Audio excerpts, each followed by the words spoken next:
Robocalls are not just annoying, more than 40% of them are believed to be scams. Microsoft discovered last year that more than 60% of people across 16 countries, including the U.S., were targeted in tech support scams. In some cases, a fraudster called promising to fix their computer. CTM consumer investigative correspondent Anna Werner has been looking into how some people are fighting back against the people running those schemes. Anna? Well, Michelle, have you ever wished you could get back at the scammers who are plaguing you with robocalls on your phone?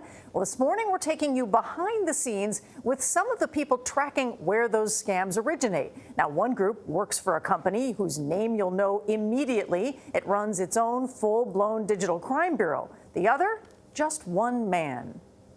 You're looking at the webcam of a scammer named Deva War. The voice on this YouTube video is a man who calls himself Jim Browning. He won't disclose his real name and didn't want us to show his face for his own safety. I try my best to keep safe. The people he's after are scammers in India, making robocalls to people they hope will fall for their computer repair schemes. Hi, we are calling you from Microsoft's refund department. Here in this video, Jim connects with the con artist, then plays the victim, listening as the scammers tell him they need access to his computer so they can give him a refund. And they will typically use the phrase like, we are a computer company going out of business. You've paid us in the past and we're going to refund your money. Jim lets them into his computer, but what they don't realize is he's about to turn the tables by now accessing their computer and spying on their operations. Once in, he watches them. The offices are very small and cramped. Listens to them, and worms his way into their system. Courtesy of this particular scammer, we're going to get a little tour of exactly what the office looks like. His unorthodox strategy for going after scammers has proved popular on YouTube, where this video has garnered more than 2 million views. What is your goal in helping to expose these people? One is really, I want to get back at these guys. But the other one is just raise awareness of scams in general, and particularly these type of scams.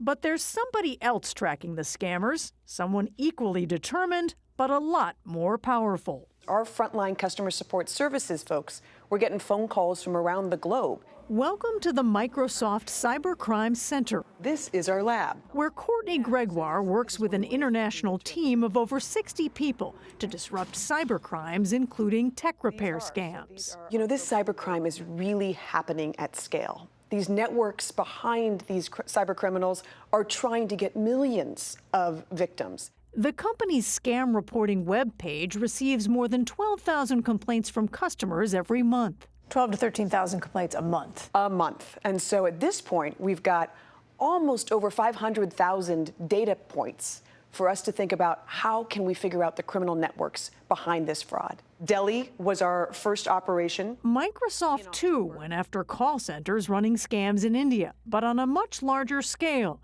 working with and providing intelligence to law enforcement overseas. One of the results, a bust last November in 2 cities in India that took down 16 call centers and resulted in the arrests of 68 people. It's expensive, so why is Microsoft willing to spend the money for a whole bureau of people just to go after cyber criminals? Couldn't you just say to customers, look, we sell a product. Fraud is not our problem. Why is it worth it for Microsoft to even do it? We think that this type of cyber fraud is really undermining fundamentally customer trust in technology, not just Microsoft. The only way they're going to use it is if they trust it. Meanwhile, Jim found a way to make it a lot harder for this fraud operation to market their scam. He says he quietly replaced the robocall they were sending out with one of his own.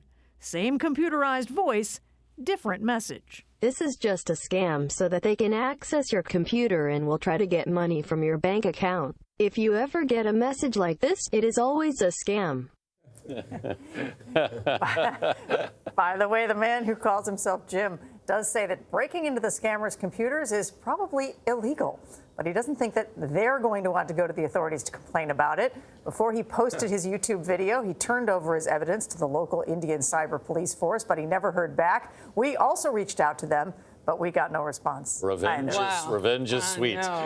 And I have to ask, I get these all the time. Yep. One, how do you fight it? Two, where's their conscience? Well, you'd have to ask the guys in India. You know, they have a lot of, what they say is they have a lot of legitimate call centers in India. That's where a lot of that business is set up. Yeah. And then you have this sort of percentage that is, you know, doing it for scams. And I think for a lot of people there, it's a job. Yeah. You know, you get hired to do either the good stuff or the bad stuff. Has Jim's work been able to lead to any cases?